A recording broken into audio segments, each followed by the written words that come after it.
Rancangan Undang-Undang RUU Perampasan Aset menjadi viral diperbincangkan usai disebut oleh Mahfud MD dalam rapat dengar pendapat dengan DPR Komisi 3 baru-baru ini.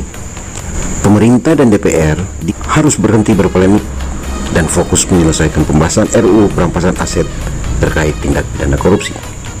Sebaiknya pemerintah dan DPR bergegas menyelesaikan rancangan belait itu karena sudah ditetapkan masuk ke dalam program legislasi nasional Prolegnas 2023. Karena kebutuhan yang mendesak untuk menggiatkan upaya pemberantasan korupsi, maka seharusnya pemerintah dan DPR saling mendukung pembahasan RUU Perampasan Aset yang sudah masuk dalam Prolegnas 2023. Pembahasan RUU Perampasan Aset saat ini sangat penting karena bakal menjadi pintu masuk bagi aparat penegak hukum buat mengungkap suatu tindak pidana, khususnya korupsi dan pencucian uang. Nah, itu baru satu RUU. Bagaimana dengan RUU Pembatasan Uang Kartal, RUU Pembuktian Terbalik, RUU Hukuman Mati Koruptor?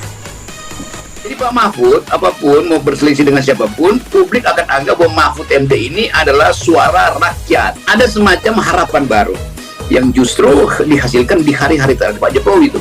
Nah, Pak Jokowi sebetulnya masih punya kesempatan untuk regain power dia itu kalau dia bersama-sama dengan Mahfud lakukan public affairs.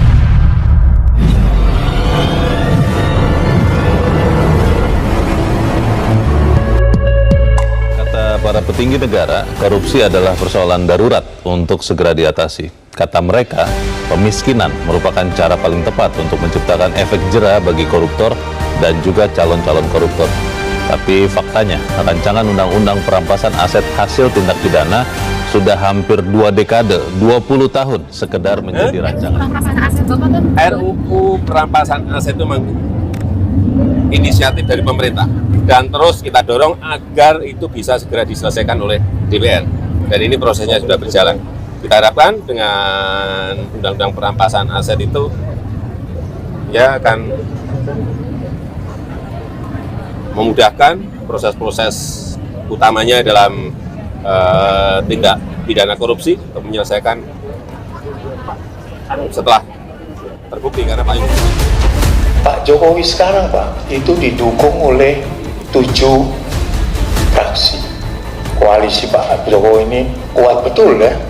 Kalau dia juga serius undang-undang perampasan aset, pasti jadi, Pak. Jadi perampasan aset itu saya yakin akan kemudian mempermudah dan memperlancar pemberantasan korupsi di negara yang kita sedunia. Presiden menegaskan bahwa pemerintah akan segera mengajukan rancangan undang-undang perampasan aset dalam tindak pidana.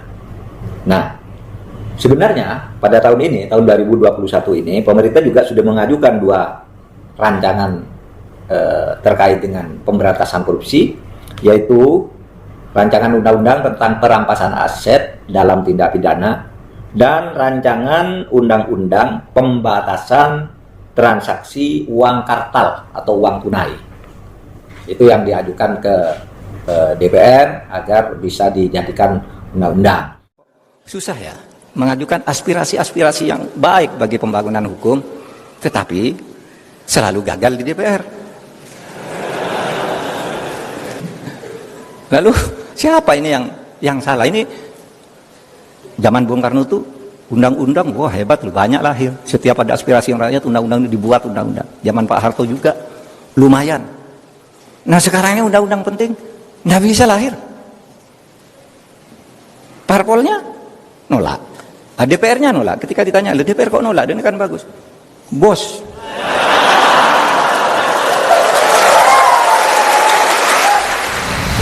Pak Mahfud tanya pada kita, tolong dong undang-undang perampasan aset dijalanin. Republik di sini ini gampang Pak, senanya ini lobbynya jangan di sini Pak. Ini Korea ini semua menurut bosnya masing-masing. Di sini boleh ngomong kalah Pak. Bambang Pacul ditelepon, Ibu Pacul berhenti, stop. Ini laksanakan Pak. Bolanya saat ini ada di pemerintah. Oleh karena itu ketika kemudian Pak Mahfud mempertanyakan atau mendesak kepada DPR, atau mungkin juga publik mendesak kepada DPR untuk membahas RUU ini, Masalahnya, bolanya masih ada di pemerintah. Bahkan pemerintah pun berdasarkan informasi terakhir masih mempersiapkan atau masih menyusun RUU ini, jadi belum selesai di pemerintah. Saya ibaratkan begini. Saya sudah masuk dalam program prioritas legislasi nasional. Kedua, draft RUU sudah diharmonisasi Kumham dan sudah dikirim. Ya, kita harapkan nanti Presiden akan ini lintas kementerian yang akan mengirimkan ke DPR setelah final. Terdapat kami sudah selesaikan harmonisasi itu.